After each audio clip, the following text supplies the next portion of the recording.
across the country, far from the Mexican border. In one area of New York City, thank you for riding the Staten Island Ferry.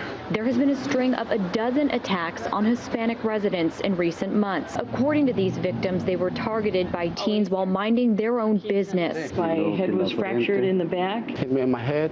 I got 8 stitches. And then they hit my arm, which broke in 3 places. For no other reason than being Mexican. After 11-year-old Sebastian de la Cruz sang the national anthem at this week's NBA Finals, he was targeted with taunts. Why they got a Mexican kid singing the national anthem? Daniel Gilmore tweeted. How are you singing the national anthem looking like an illegal immigrant? Tweeted Andre Lacey of Augusta, Georgia.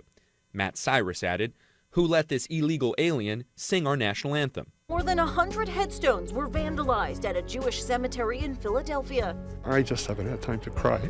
Those who once buried their loved ones now dealing with anguish yet again. The gravesite destruction comes a week after another Jewish cemetery outside St. Louis, Missouri was also damaged. One can only hope for better days ahead.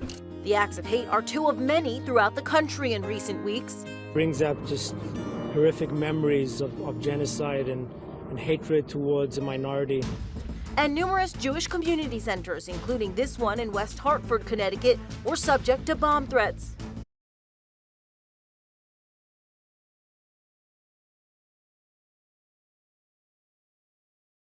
Immigration, allowing them to come in carte blanche to European countries in the 60s to allow them to work. They stayed. Their kids are becoming radicalized. We are at risk of the same thing. Therefore, I think that we ought to be very selective in allowing any Muslim or future Chinese students in here. I think it's time for profiling, though, don't you, Ange? I think it's time for profiling because the profile has been Middle Eastern Muslims who have blown people up or attempted to blow people up over the last 15 years.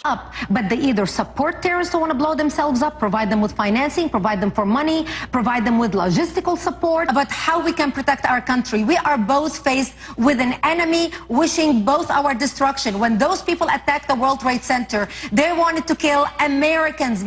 But terrorism does not equal Islam. It does not equal Muslims. I am from New York. I live in New York. I was here in New York on 9/11, Ms. Gabriel. I understand the impact that 9/11 had on communities in New York City. I could have been in the World Trade Center. I could be dead here today. There were Muslim responders. There were Muslims. 75 Muslims died in 9/11, including a first responder, Salman Hamdani. So I want you to understand that if you want to combat terrorism, you need to work within the Muslim community.